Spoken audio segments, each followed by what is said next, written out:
Andito tayo ngayon sa bayan ng Talisay. Halina tuklasin ang magandang lugar dito sa bayan ng Talisay. Kaya tara, sama kayo!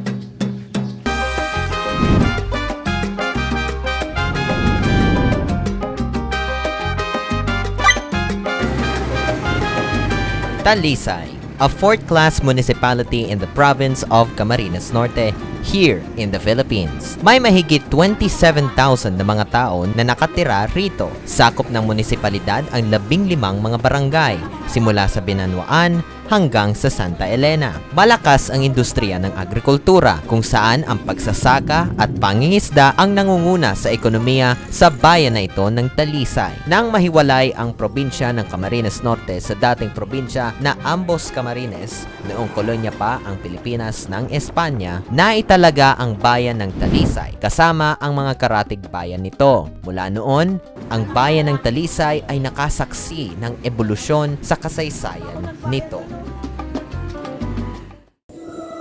Isa na sa naging parte ng kasaysayan ng Talisay ang simbahan na ito, ang St. Francis of Assisi Parish Church and Rectory.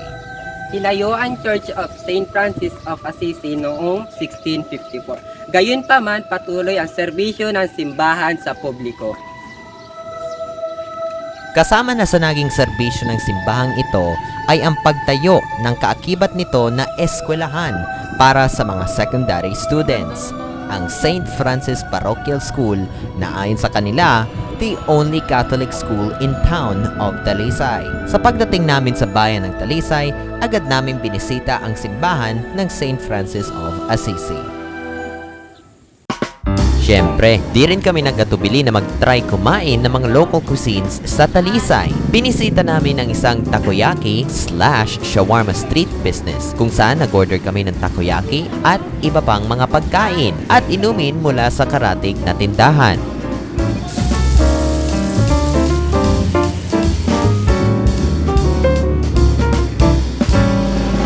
Bili tayong takoyaki. Tara!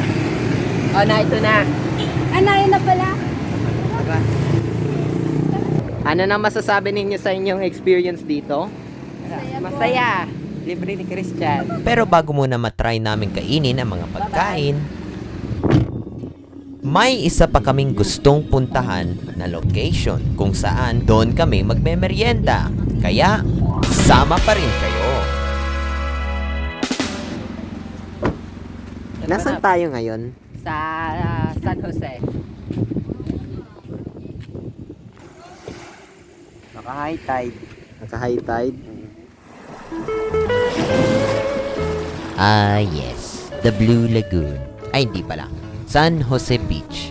Isa sa dinarayong beach ng mga turista at ng mga locals dito sa Talisay. Dito, pwede ka mag-relax, mag-swimming. Hindi rin katakataka ang malakas na benta ng mga iba't ibang uri ng isda na pwedeng mabili sa mga tindahang nasa tabi ng kalsada. At alam nyo ba, ang kalsada dito sa San Jose Beach ay ang tinaguriang the longest boulevard in the Philippines. Pumunta kami dito ng alas 3 ng hapon, kaya mainit pa. Pero, hindi dyan nahinto ang aming kasiyahan at kulitan. May ahas! May ahas!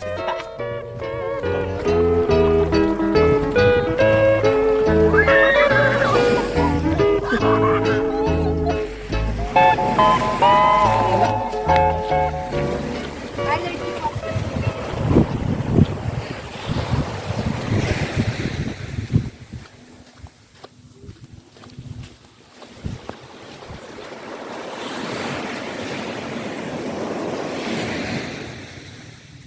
Tikman na natin.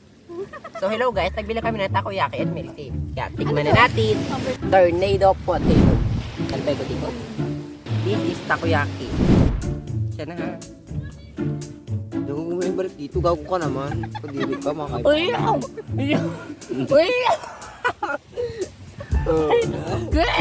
Ano ba gagawin? Balik ka dito, kadiri ka. Yung laman masarap siya. Masarap yung sauce niya. Pagka bilog niya. Tapos, Andun design. yung design. Saka masarap din yung ano niya, yung sauce. Matamis. Iba ko lang sa kanila kung masarap sila, basta sa akin masarap. Kasi si King kasi ay hindi ako pinaano dito. Pero sa kanya, tinan mo, Hindi na pinano sa akin. Kirain mo na baga. Huwag kinain ka, nilunok ko lahat yan. Pero sa kanya, tinan mo naman, nilagay Laki dyan. na. Look at the design of potato tornado. As you can see, the design is static. Right? And kung titikman natin, wait lang.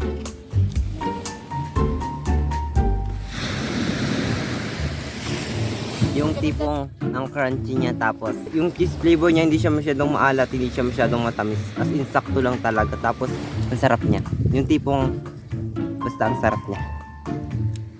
Ay, pwede mo nang latik.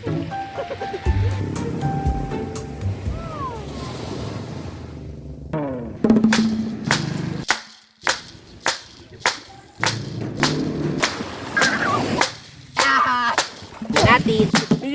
Dito na nagtatapos ang aming paglalakbay sa bayan ng Talisay. Okay, ready na. Kaya kung gusto niyong sumama sa aming sunod na paglalakbay, tara! Sama kayo!